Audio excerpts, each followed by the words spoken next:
bien, bienvenue tout le monde à Chardonnay pour cette première émission zéro. C'est l'émission test de la chaîne BTVS que Sébastien a lancée il y a quelques années maintenant. Et nous sommes en direct avec Charlotte. Charlotte, bonjour. Salut, ravi Nicolas de partager ça avec toi. Et on a notre premier invité, puisqu'aujourd'hui on va parler alors de Chardonnay évidemment, puisqu'on est au cœur de ce village. On va parler du village, on va parler du vin, bien évidemment, ça va avec. On va parler du Chardonnay Day, qui est l'événement qui a lieu demain, qui est la 10e d'ailleurs cette Voilà, année. on fête les 10 ans là. Voilà. C'est ça, hein, Et, à peu près. et c'est ça. Et aujourd'hui, on est content d'accueillir Emmanuel. Alors Emmanuel Nonin. Emmanuel, alors je vais faire un tout petit peu son parcours rapidement. Peut-être j'en ai oublié.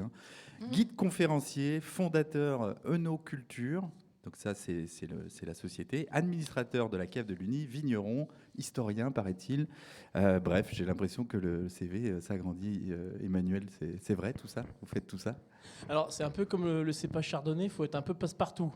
Quand on a prétention à travailler dans le monde du vin, de la culture pour ce qui est aussi de l'autre partie dont je m'occupe, et puis de l'animation du territoire en général, en étant assez impliqué dans le monde associatif. Donc effectivement, voilà, j'ai la chance d'avoir un parcours transversal à plusieurs matières, ce qui fait que voilà, ça occupe un petit peu quand même. Alors, historien, vous avez des petites anecdotes à nous donner sur le village de Chardonnay. Parce que Chardonnay, le cépage, le village, d'où vient ce nom? Effectivement, c'est un petit peu insolite, problématique, c'est un petit peu, on va dire, ça alerte, hein, voilà, on se pose des questions. Alors c'est une question que j'ai étudiée moi à titre universitaire, parce que si je suis historien, c'est que j'ai étudié l'histoire à titre universitaire, et en particulier l'histoire du village de Chardonnay en master 1. Et donc le problème, c'était de dire, ben voilà, il y a une communauté d'habitants ancienne.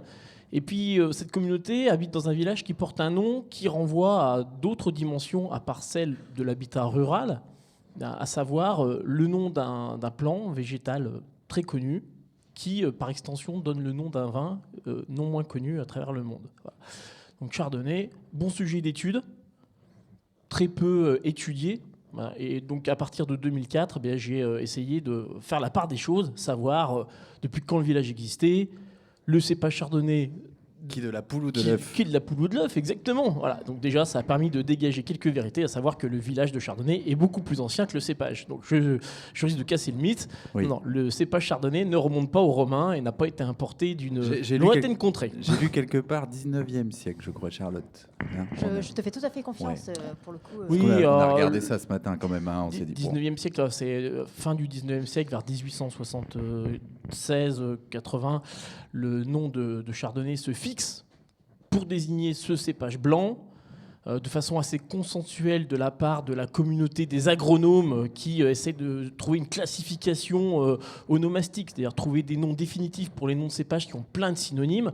Et fin du 19e, effectivement, le nom du cépage chardonnay va s'écrire de la même façon que le village où il est reproduit. Donc le nom du plant de vigne prend le nom du village où il est multiplié, où il est commercialisé. Où il a été créé finalement, voilà. Puisque c'est un assemblage, je crois, c'est ça, de deux cépages. Génétiquement, c'est un croisement entre le pinot sous une de ses formes, blanche, grise ou noire, avec un autre cépage qui est maintenant quasiment disparu, qui existe à l'état de relique dans certains conservatoires du cépage. Donc c'est un croisement entre le gouais blanc et le pinot.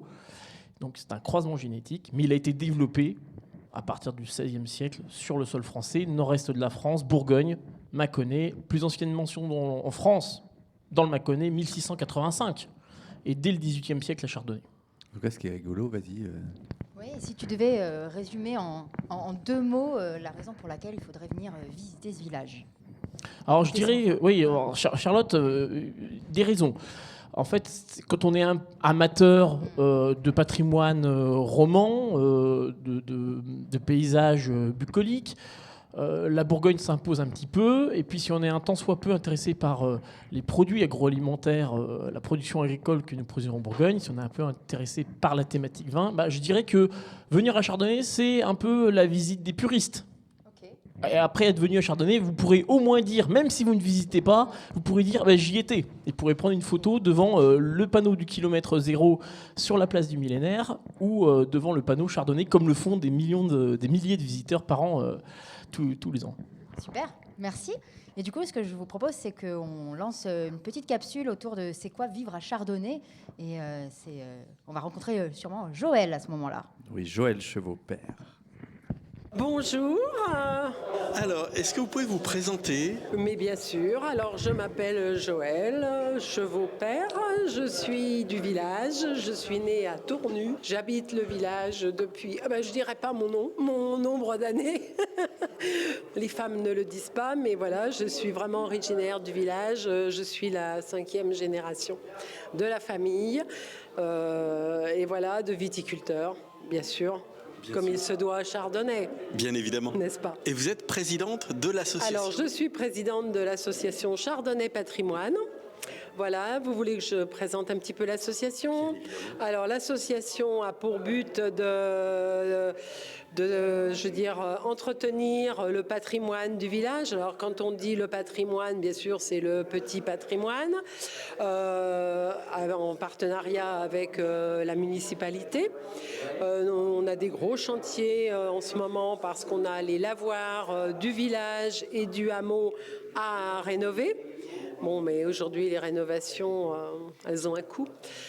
Donc, on organise des manifestations pour, bien sûr, rentrer un peu de finances et pouvoir entretenir notre patrimoine. Donc, cette année 2025, on sera sur le lavoir du bourg à rénover. Le chantier doit commencer début de juin. Et je pense qu'on pourra faire une inauguration en septembre, à la fin de l'année. Voilà. Et après, on enclenchera le lavoir du hameau de Champvent, voilà, qui est aussi à rénover. Et il y a beaucoup de travail dans les rénovations. Et voilà. Voilà. C'est notre travail de patrimoine. En tout cas, merci beaucoup. Mais je vous en prie. Eh bien, écoutez, merci pour cette interview. Et puis, au plaisir. Et je vous dis au 29 mai. Eh bien, ça marche. Le rendez-vous est pris. Rendez-vous est pris. Merci beaucoup. Merci. Retour sur le plateau dans la cave. Finalement, on n'a pas quitté la cave, puisque cette interview a été réalisée par Sébastien dans cette magnifique cave à Chardonnay, au château de Mont-la-Ville. Monsieur le maire, on est content de vous accueillir. Monsieur le maire de Chardonnay. Voilà, carrément. Paul Père, maire depuis combien de temps ? Alors, maire depuis mon deuxième mandat qui arrive à son terme, puisque maire depuis 2014, et un premier mandat de 2008 à 2014 en tant qu'adjoint, deuxième adjoint. Donc 18 ans bientôt de présence à la municipalité de Chardonnay. Waouh! Et du coup, 18 ans à la municipalité de Chardonnay, ça veut dire quoi vivre à Chardonnay alors? Ah, vivre à Chardonnay quand on entend aujourd'hui et qu'on regarde surtout ce qui se passe malheureusement dans des grandes métropoles, je pense que vivre à Chardonnay aujourd'hui, c'est une réelle chance, puisqu'encore vivre à Chardonnay, c'est la tranquillité, c'est le bien-être, c'est le bien-vivre ensemble. Puisque j'entendais tout de suite le discours de la présidente de Chardonnay Patrimoine. Nous avons la chance encore dans notre village d'un ensemble de bénévoles, d'élus, etc., qui participent à faire vivre nos villages. Et c'est vraiment, pour moi, une réussite de vivre à la campagne.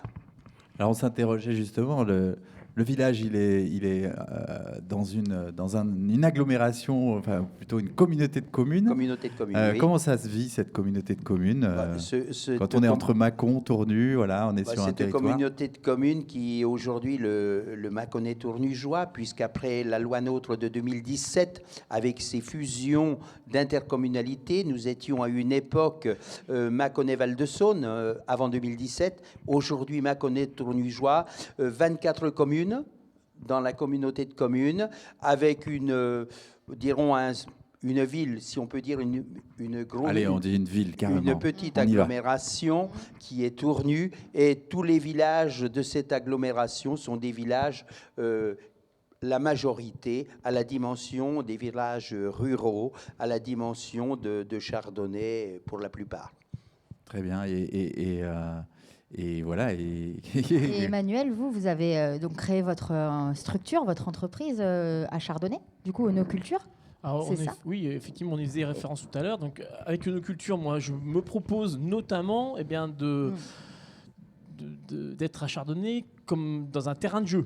Parce qu'il y a 10 ans en arrière, quand j'ai créé cette structure, j'avais dans l'idée de faire de la mise en tourisme. Alors qu'est-ce que c'est que la mise en tourisme ? C'est quand vous essayez de développer des produits touristiques, culturels, en des lieux, des territoires qui ont un potentiel, mais qui n'ont pas encore, on va dire, les infrastructures, ou qui n'ont pas encore on va dire, peut-être l'attrait, la renommée, de façon à attirer des visiteurs. Et donc, dès 2010, eh bien, j'ai mis en place des visites dégustation sur le site même du village de Chardonnay, ce qui nous permet de découvrir le patrimoine local, comme l'a évoqué tout à l'heure la présidente de Chardonnay Patrimoine, et qui nous permet de déguster les vins à la parcelle. Avec nos groupes de visiteurs, nous traversons le vignoble et puis nous essayons d'associer les cuvées dégustées à des parcelles en déchiffrant, décryptant le paysage, ce qui permet d'avoir une meilleure compréhension de ces 3 dimensions que sont 1, le vin, 2, le plan de vigne Chardonnay, et 3, comme l'a dit monsieur le maire, le village rural de Chardonnay. Donc Chardonnay, terrain de jeu, l'univers des possibles. Et du coup, vous nous faites une transition parfaite sur le vin, puisque vous avez dit que ça faisait partie des 3 piliers. Et donc, on va vous proposer un magnéto pour rencontrer Stéphane Galland, qui est vigneron. Et puis après, nous partagerons ce qu'est Chardonnay avec Et on parlera du Chardonnay Day quand même, qui est demain. Voilà, merci.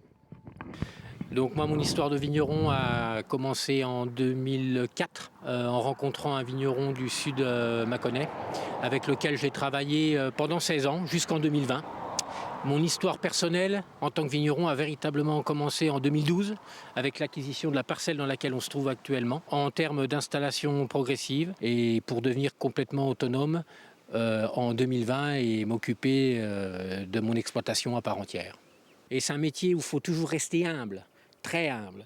Ça dépend les degrés, mais tout le monde est passionné parce que c'est un métier quand même qui est très contraignant, qui est de plus en plus stressant vis-à-vis de l'environnement, vis-à-vis du changement climatique. Donc il faut être passionné. Si on n'est pas passionné, on fait pas ce métier. Et tous les gens autour sont forcément passionnés d'une certaine manière.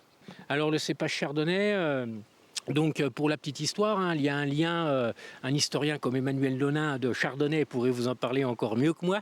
Il y a un lien entre le cépage chardonnay et puis le village de Chardonnay. Donc le cépage chardonnay connu dans le monde entier, du chardonnay il y en a partout. Malgré tout, le cœur... le berceau de cépage, pour moi, reste la Bourgogne d'une certaine manière. Et en l'occurrence, le Mâconnais, vous avez une diversité de terroirs, vous avez une diversité de climats.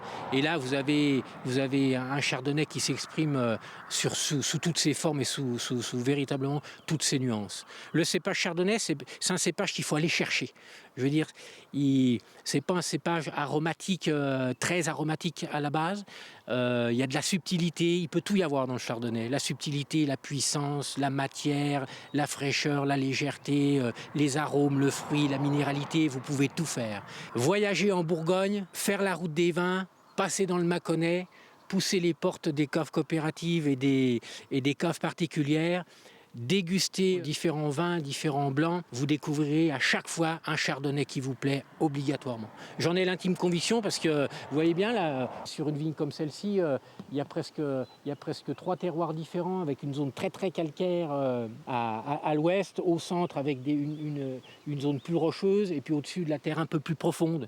Et vous passez de l'autre côté, c'est plus caillouteux, donc vous allez un peu plus bas, c'est encore un terroir totalement différent avec un sol un peu plus profond et puis une sensibilité au gel beaucoup plus prononcée. Donc véritablement, on a toutes les nuances du chardonnay en Mâconnais. Alors le Chardonnay Days, donc une journée qui célèbre le chardonnay. Et donc où là, on va véritablement célébrer le cépage chardonnay au travers de vignerons qui vont présenter leur vin. Et là, j'invite véritablement le public à découvrir le chardonnay, l'éventail de ce que peut représenter le chardonnay à travers des hommes. Parce qu'il ne faut jamais oublier quand même qu'un vin, derrière un vin, il y a un homme. Donc il y a un terroir, il y a un plan de vigne, tout dépend de ce qu'on a mis comme plan de vigne, tout dépend du terroir, mais il y a une patte. Et vous prenez 2 vignerons qui font la même vigne, vous obtiendrez 2 vins différents. Donc c'est ce qui fait aussi la richesse. Je parlais tout à l'heure d'un petit peu d'anthropomorphisme par rapport à ça. Il y a de l'humanité Dans un vin, il y a de l'humanité, sans vouloir être idéaliste, hein. C'est ce qui fait la richesse d'ailleurs de cette manifestation. Et moi, c'est ce que j'explique aux gens quand lors de cette manifestation, ils vivent un moment unique, hein, d'une certaine manière. Ils vivent un moment unique. Ils goûtent les chardonnays au village de Chardonnay, cépage chardonnay, Mâcon chardonnay, village de Chardonnay. La boucle est bouclée, quoi. Le village de Chardonnay, moi j'interroge beaucoup de clients, me disent ah ben Chardonnay, moi sur les salons, les foires ou les marchés, Chardonnay, mais c'est un village Chardonnay. Donc ils sont véritablement étonnés du fait que Chardonnay ce soit un cépage et aussi un village. Et là c'est vraiment un moment unique, c'est pour ça qu'on fait c'est une célébration pour le village aussi, c'est une célébration et ça, ouais, on retrouve un petit peu l'authenticité du village au travers du cépage et l'authenticité du cépage au travers du village. Eh bien, retour sur notre Bravo, plateau et on vient de Quel voir beau magnéto, oui, il y a ce magnéto. un bel accueil du public de ce magnéto. Tout à fait, plein d'émotions. Alors, on accueille sur notre plateau maintenant d'autres personnes et des vignerons particulièrement qui ont rejoint Emmanuel avec nous sur le plateau. Donc, moi j'en ai deux dans mes petites fiches. J'ai Arthur. Voilà, Bonjour. ça tombe bien parce que c'est lui qui a le micro. Arthur Darbon qui est de la maison Baldassini. Nous avons également Charles-Édouard Debreuil. Qui sont tout jeunes, j'ai l'impression. C'est des petits jeunes qui viennent de sortir du nid. Et Domaine Debreuil, c'est Voilà. ça? Oui, c'est ça. Et moi, Voilà. j'ai à côté de moi Thibaut Delorme, du domaine Delorme. Alors, il faudra Voilà. vous passer le micro, parce que voilà, Ouais. sinon on vous entend pas.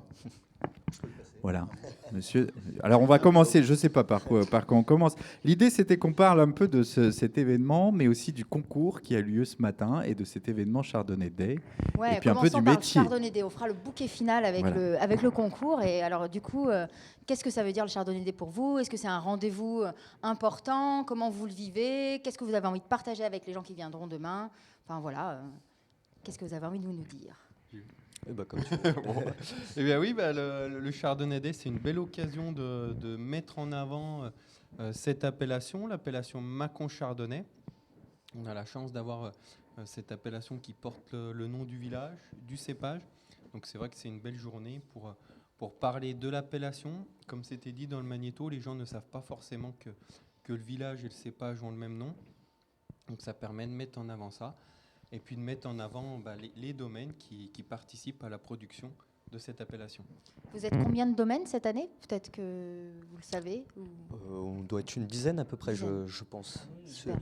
12 domaines. Voilà. 12 domaines. Super. Et alors, vous, ça vous fait quoi, alors, Chardonnay Day demain?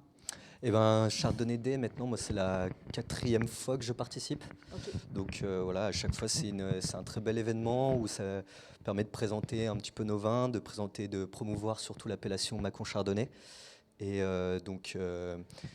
voilà, c'est un beau moment de rencontre, de partage autour du vin. Si moi je veux venir, par exemple demain, comment ça se passe? Qu'est-ce que je vais pouvoir faire? Comment je peux vous rencontrer? Où vous serez? Eh ben, vous allez pouvoir vous balader dans on va dire un petit village de dégustation. Vous allez pouvoir un petit peu rencontrer tous les vignerons qui présentent un petit peu leur Mâcon Chardonnay. Okay. Et donc pouvoir déguster, pouvoir échanger aussi un petit peu avec les vignerons. D'accord, super. Et vous y serez aussi? Tout à fait, oui, parce que ça va devenir une manifestation incontournable dans la région et qui attire pas mal de monde, notamment des étrangers aussi. Il y avait plus de 1000 personnes l'année dernière, je crois. Hein. Okay. Il me semble, oui. Mais je pense que ce village a besoin de sortir de l'ombre parce que ça fait déjà un moment qu'on se bat pour justement arriver à cet objectif-là. Et puis ça permet ça provoque une certaine émulation au sein du groupe des vignerons. Parce qu'on se retrouve justement, c'est une occasion pour qu'on se retrouve ensemble pour partager les différents vins, la façon dont on travaille, voilà. Et on partage aussi les petits problèmes de la vie de tous les jours, ce qui n'est pas négligeable. Oui, c'est un moment qui pourrait aussi provoquer de l'entraide et voilà, puis du partage entre vous. Ouais, okay. Et ça permet justement de se mettre un petit peu comment on appelle ça, en cause sur certaines choses. Okay. Voilà. Donc je trouve que c'est un événement qui est primordial pour le coin. Et Emmanuel, comment vous résumeriez ces trois regards sur le Chardonnay D? Est-ce que c'est... C'est vrai que c'est intéressant la réflexion de Thibaut, parce que l'émulation est importante. Ça permet de rencontrer, aussi bien pour le visiteur que pour nous-mêmes vignerons, de nous rencontrer tous en même endroit, sur une même appellation, on a même temps. Et c'est assez intéressant de pouvoir exactement échanger et puis comparer nos façons de travailler et le résultat final à travers les dégustations. Et quand tu dis, Thibaut, sortir du lot, c'est-à-dire qu'il faut savoir que Chardonnay, ce n'est qu'un nom de village parmi les 27 que comptent les vins de Mâcon. La grande famille des Mâcons, c'est des Mâcons tout court, des Mâcons villages et des Mâcons qui ont un nom de commune. Okay. En l'occurrence, on peut additionner sur l'étiquette le nom d'un village au nom de Mâcon, qui est la place historique du commerce des vins. C'est pour ça que les vins portent le nom de Mâcon, comme à même titre que Bordeaux, par exemple. Et là, pour le coup, Chardonnay, c'est un de ces 27, et il a quand même une place pas négligeable, parce qu'il joue d'un bon taux de revendication, c'est-à-dire que les vignerons jouent le jeu de l'appellation, donc les volumes sont conséquents. Mais malgré tout, il y a toujours un travail de communication, parce qu'il faut expliquer que Chardonnay, c'est un nom de cépage et un nom de village, ce qui est peu connu, donc il y a encore un travail de communication là-dessus. Donc le Chardonnay Day, c'est aussi une occasion de rappeler ceci et de faire valoir cette spécificité au milieu de ces 27 noms de communes du Mâconnais. C'est sacrément intéressant. Oui, en tout cas, vous êtes prêts, vous êtes dans les starting blocks pour demain. Alors tout à l'heure, vous avez fait on a fait des dégustations. Enfin, je dis on. Alors moi, j'ai regardé, Charlotte, tu me connais. Et j'ai vu qu'il y avait quand même un vocabulaire bien précis, qu'il y avait un travail.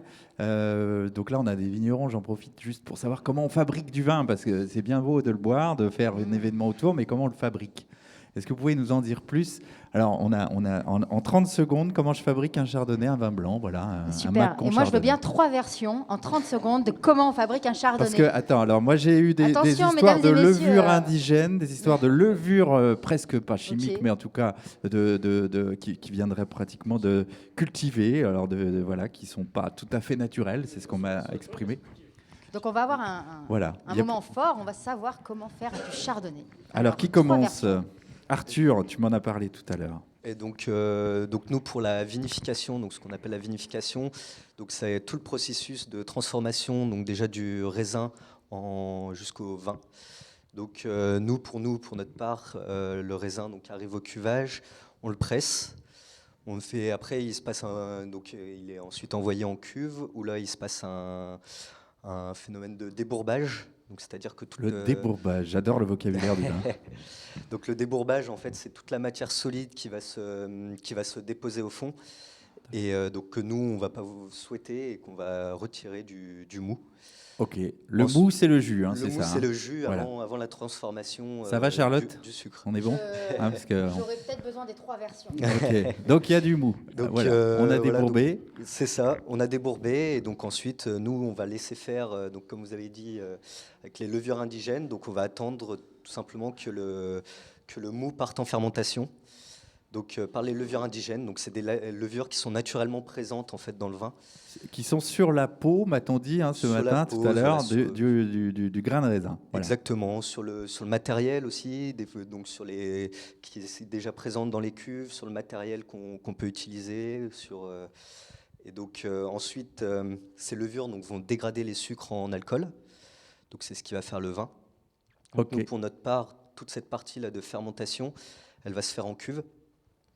Et après voilà, donc une fois la fermentation alcoolique, donc ça c'est la fermentation alcoolique est terminée, on passe à une deuxième fermentation si on le souhaite, où là c'est la fermentation malolactique qui là en fait est faite pour venir un peu transformer un acide qui serait plutôt fort en un acide un peu plus faible, pour un peu, on va dire, pas désacidifier, mais rendre le vin un peu moins tendu, un peu moins vif.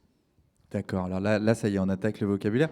Et si vous complétiez ce qu'il vient de dire, ou que vous le résumiez à votre façon, parce que là, on est sur... Vous êtes en retraite, vous nous l'avez dit tout à l'heure. Et comment vous voyez cette fabrication? Alors, disons que la deuxième fermentation, qui est une fermentation malolactique, et il s'agit d'une bactérie, en fait, qui transforme l'acide malique en l'acide lactique. C'est-à-dire que l'acide Ça, malique... ça me parle. C'est quand on a mal aux muscles, hein, il y a une histoire d'acide lactique aussi. Non, c'est pas ça, je me trompe. Ah, c'est ça, c'est le même. Hein. Donc, t'as pas de muscles, Charlotte. Non, mais donc l'acide malique étant un acide plus fort que l'acide lactique. Et la bactérie vient transformer cet acide malique en acide lactique. Voilà, tout simplement. C'est la deuxième fermentation. Et après, on dit que le vin a fini ses fermentations. Et à partir de là, il faut, le surveiller. Puis... On le surveille dans la cuve. Et c'est là que Charles prend le relais. Qu'est-ce qu'on en fait après dans la cuve?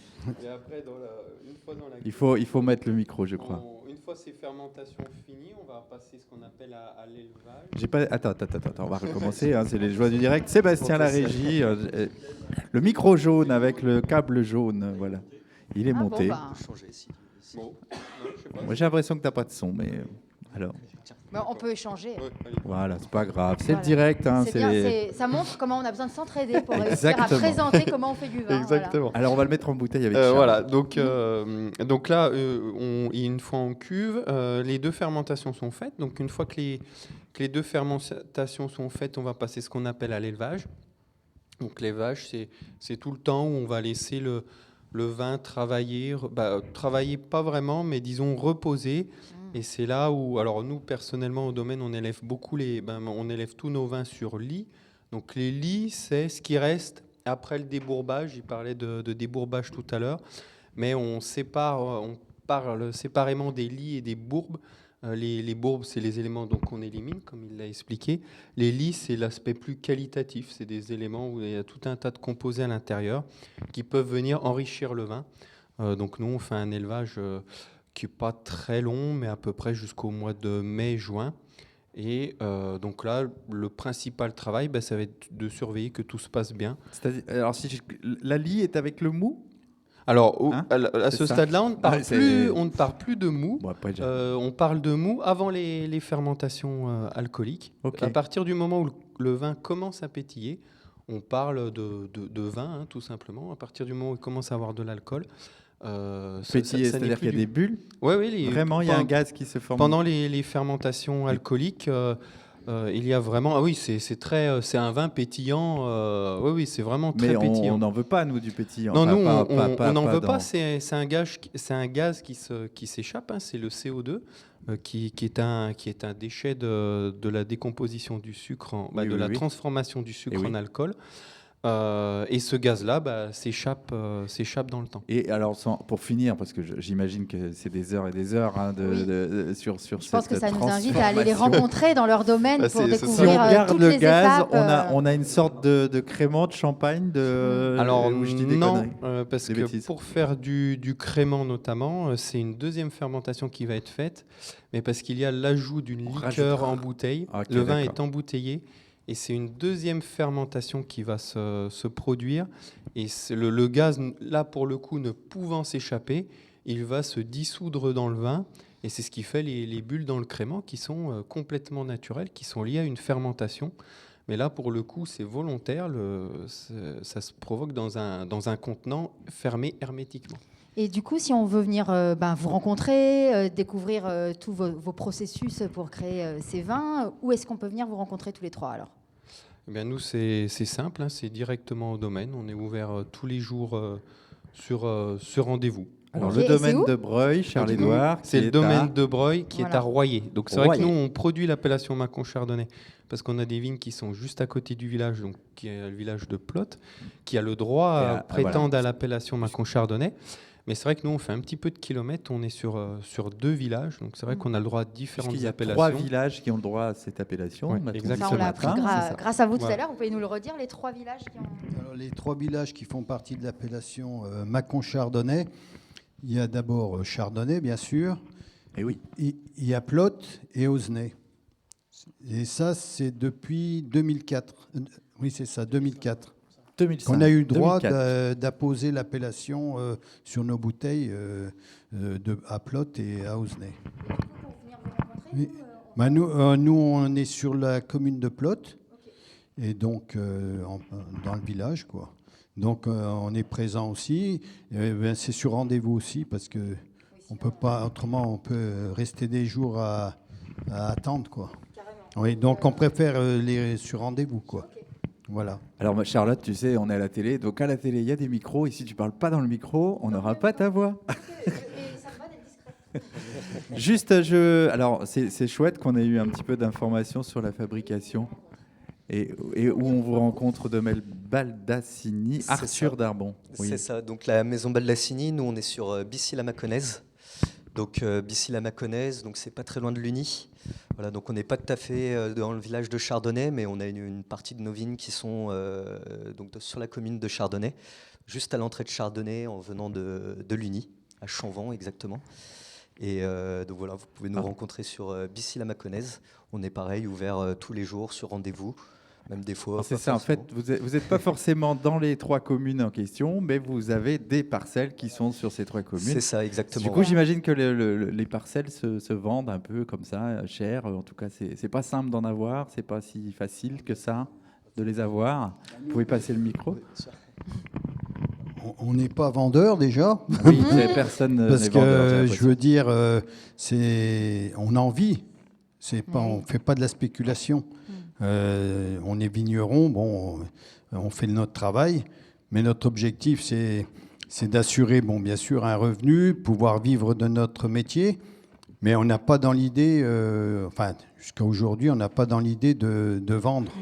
C'est pas notre objectif. Plutôt de transmettre. Oui, alors. de transmettre, nous. Enfin, chez nous, moi, je vois, j'ai transmis mes parcelles à mes 2 fils depuis 1 an et demi maintenant. Et moi, j'ai préféré faire ça que de vendre le domaine et puis de partir. Je pouvais faire ça aussi, mais bon, j'ai préféré que ça perdure. Alors Charlotte, Voilà. je te propose, merci beaucoup, je vous propose maintenant qu'on bascule sur le concours. Voilà, et ce sera le bouquet final de cette émission. Exactement, le bouquet final. On va même, on a va d'ailleurs peut-être le proposer, gagnant sur le plateau qui est là, mais on va peut-être changer de plateau en direct. On va changer. On va faire d'abord un petit jingle parce que je sais qu'on a un petit jingle de 30 secondes qui nous super. attend. Et on se retrouve tout de suite après.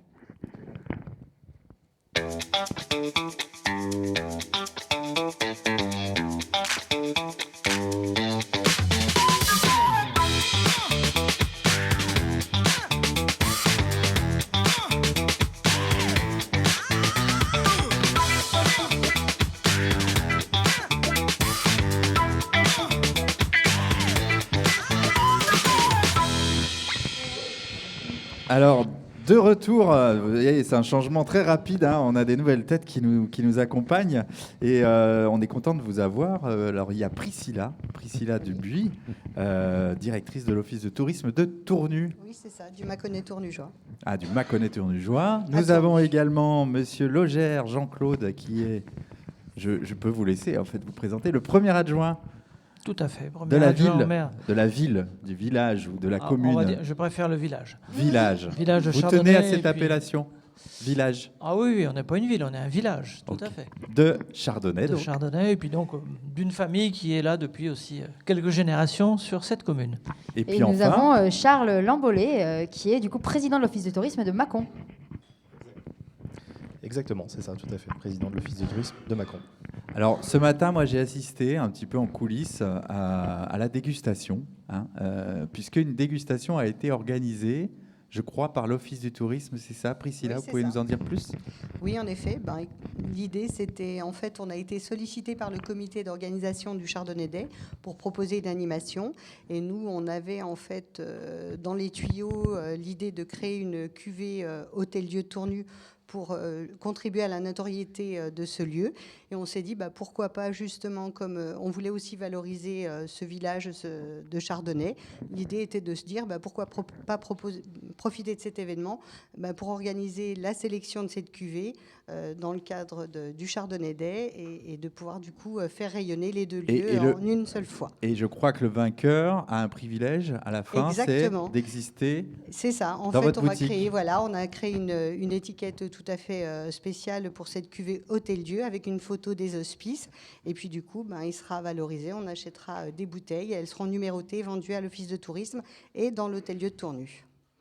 Très très bien, c'est super. Alors du coup, on sait maintenant qui. Et vous, comment vous avez vécu ce petit moment ce matin, puisque vous avez participé tous les deux, je crois, à la dégustation.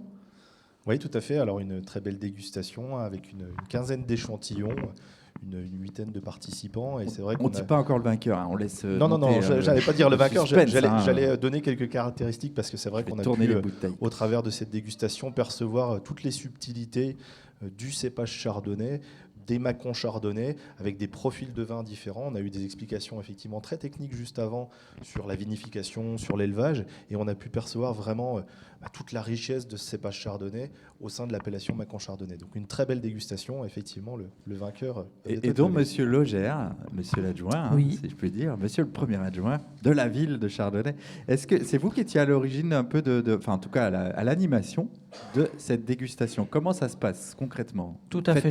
J'étais à l'animation de cette dégustation, bien sûr, donc de recentraliser déjà tous les participants, donc avec leurs échantillons, parce qu'il fallait quand même représenter au maximum les vins qui se produisent, parce qu'on l'a dit tout à l'heure sur les 3 communes. Et en plus, alors, quelque chose d'un petit peu paradoxal, c'est qu'on avait aussi l'occasion de déguster 2 millésimes différents, mais l'objet, c'était, pour l'Office du tourisme, c'était d'élire, en fin de compte, le vin qui ressortait de cette dégustation. Donc, ce qui a été fait. Techniquement, il y avait 15 vins, c'est ça, on a dit tout à l'heure. Précisément 14. 14. Voilà. Et on a mis des chaussettes dessus, c'est ça? Tout à fait, bien sûr, parce que c'est une dégustation à l'aveugle. C'est une expression, bien sûr. Mais ça s'appelle des chaussettes, tout simplement parce que c'est une dégustation à l'aveugle. En fin de compte, les dégustateurs notent un numéro, puisque c'est un vin numéro, et puis il y a un débat qui se fait là-dessus, sur bien sûr la qualité du vin, on commence par l'œil, le nez, et puis après la bouche. Et j'ai vu qu'il y avait des critères, en tout cas il y avait une grille de notation. Bien sûr. Oui. Et moi j'ai noté des petits mots, alors vous pourrez les commenter. J'ai entendu, alors c'est pas des trucs très flatteurs, j'ai manque de personnalité, il a de l'originalité, manque d'étincelle, voilà, j'ai entendu ces mots-là. Qu'est-ce qu'on a? Et après on avait tout le vocabulaire un peu fleuri avec... ce à quoi ça fait penser dans les arômes. Qu'est-ce qu'on avait dans les arômes? Là, ce qui est un peu paradoxal, c'est que vous avez retenu que les choses un peu négatives, parce que vous parlez que des manques. Oui. Je pense que vous auriez peut-être pu noter un petit peu les choses qui sont un peu plus valorisantes pour nos vins de Chardonnay quand même. Mais donc, oui, parce que je pense que si vous fouinez un petit peu, il y a beaucoup plus d'éloges que de manques. Allez-y, justement. Je m'excuse de vous reprocher ça. Mais vous avez raison. On est là pour ça. J'ai entendu ça. Nous sommes les ardents défenseurs de notre cépage et de notre village. Alors, vantez-nous les mérites du Chardonnay en général et en tout cas du vainqueur. Qu'est-ce qu'il avait de particulier avant qu'on dévoile son nom? Alors, ce qu'il a de particulier, en fin de compte, quand un jury déguste, eh bien, c'est la totalité. Ce que je viens de vous dire, la couleur sur des vins blancs aura peut-être une importance un peu moindre. Ce qu'on va surtout juger, bien sûr, c'est le nez. Le côté aromatique, c'est très, très important. Alors, aussi bien, vous l'avez dit, vous avez mis en avant des défauts, parce qu'il peut y en avoir, mais aussi, il y a énormément de qualité. Et puis après, la bouche, qui est quand même très importante, parce qu'un vin, quand on met ça en bouche, on a ce qu'on appelle, on va dire, l'attaque au départ. Et puis après, ça va jusqu'à la fin de bouche, sa persistance, son harmonie. Donc tout ça est jugé par les dégustateurs qui ont été d'ailleurs, qu'on remercie, qui ont été vraiment très, très, je vais même le dire, très, très bons. Ils ont très bien participé, c'était très, très bon. Et donc à la fin, sort le vin. Alors c'est marrant, on va faire un jeu de mots, mais c'est le vainqueur. Puisque c'est le vainqueur. Voilà, tout simplement. Oui. C'est peut-être le moment de l'accueillir, le vainqueur, parce qu'il est encore là, figurez-vous. Charlotte, il est revenu, il nous a attendus en fait, et on peut même... On va appeler le duo vainqueur, même. Le duo du domaine Giroux, du coup. Alors, est-ce que vous pouvez venir nous rejoindre en direct sur le plateau, quand même. On a de la chance qu'il soit là. Dans cette belle cave de Chardonnay. Je vais vous offrir le micro, du coup. Alors, pouvez-vous vous identifier, comme on dit, dire qui vous êtes, et puis... Bonjour, nous sommes Catherine et Éric Giroux, du domaine Giroux. Nous sommes situés à Uchizy. Donc, on a le couple, c'est ça? C'est ça, très exactement. Bien. Et on exploite des vignes sur Uchizy, Chardonnay et Plotte, et Tournu même. Voilà. Je voulais rebondir un tout petit peu sur la vinification que nous ont très bien expliqué nos amis. Je voulais juste dire, ils ont oublié un ingrédient en fait. Ouais, c'est l'amour. Eh oui, bien sûr, l'amour. Oui. C'est pour ça que vous avez gagné. On travaille avec amour et du coup, ce temps de concours, je trouve que ça fait plaisir et c'est aussi un temps d'arrêt sur notre travail et ça, c'est important de voir aussi l'énergie qu'on en reçoit après le travail qu'on a donné. Monsieur Giroux. Voilà, donc moi... Heureux vainqueur aussi. Oui, vous aurez deviné, c'est Éric Giroux. Éric. Bon, alors...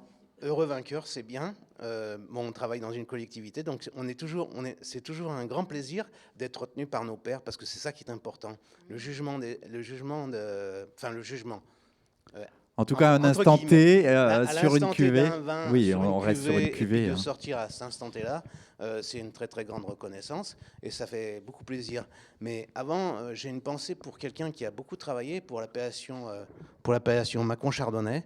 Donc, c'est le papa de Thibaut Delorme. Donc, Thibaut, est-ce que tu peux venir nous dire un peu des choses sur ton père, de son parcours? Alors là, on part dans l'histoire.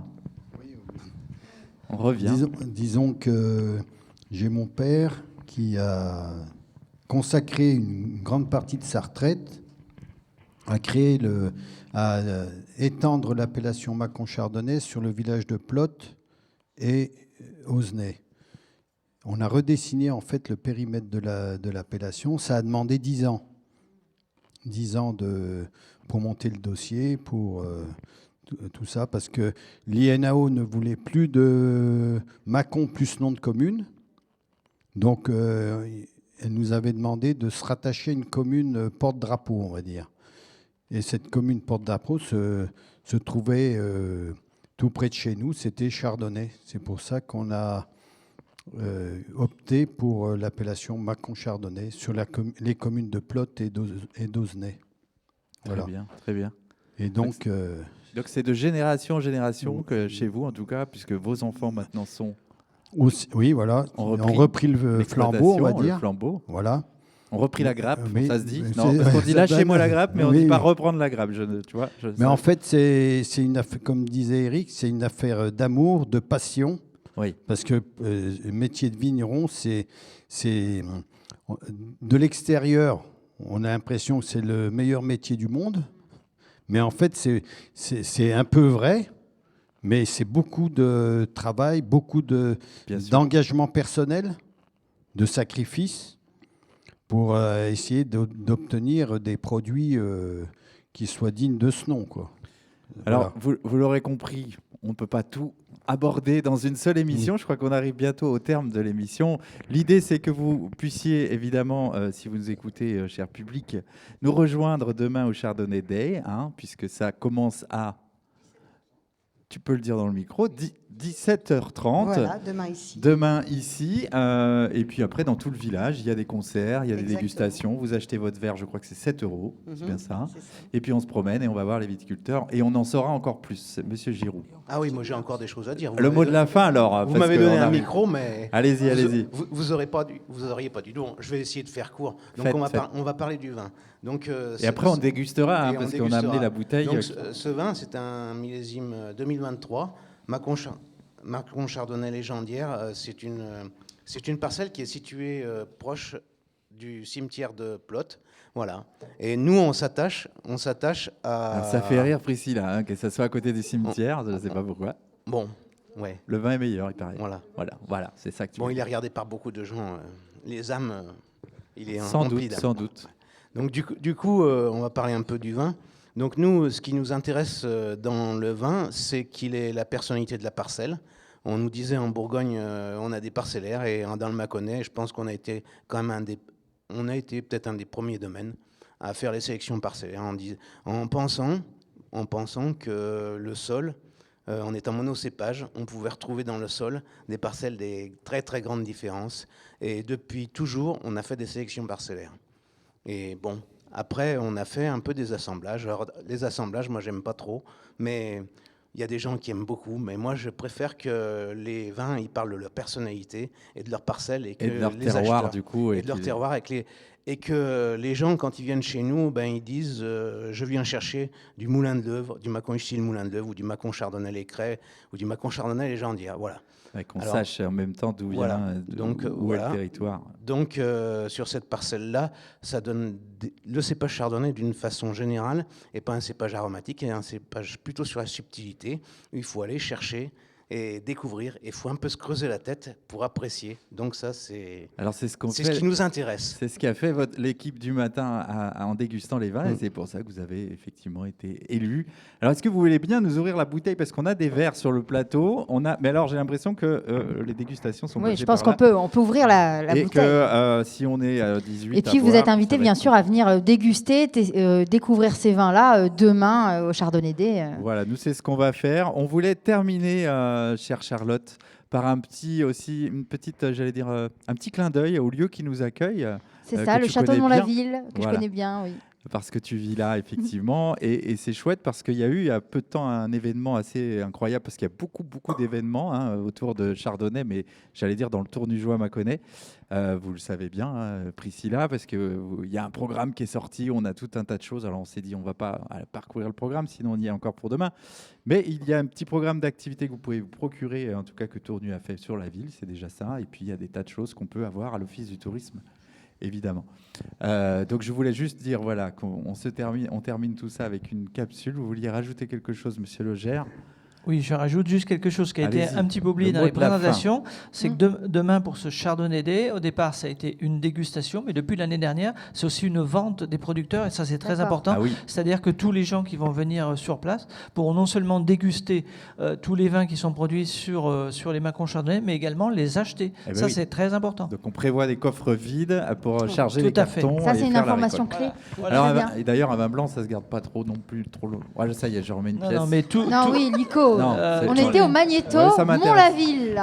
Tous les bons vins ne sont pas faits pour être gardés, ils sont faits pour être boire et déguster avec ses amis. Alors la bouteille, elle a été ouverte, on va pouvoir se servir, bien sûr à consommer avec modération. Voici le regagnant, donc je le rappelle, Monsieur Giraud du Mâcon Chardonnay. Et Monsieur et Madame, le Monsieur domaine. et Madame, pardon, excusez-moi. Éric et Catherine. Tout à fait. Et j'aurais pu dire Madame et Monsieur, ce qui est encore mieux. Et en tout cas, c'était chouette de passer ce petit moment avec vous, avec toi, Charlotte. Merci d'avoir accepté de jouer le jeu sur cette émission 0, ce premier test. Merci à la technique. Merci d'avoir participé à cette aventure. Et puis, un petit magnéto en souvenir d'un super événement au Château de Mont-la-Ville. De cirque, Château Mont-la-Ville fait son cirque. À bientôt, ciao. Au revoir.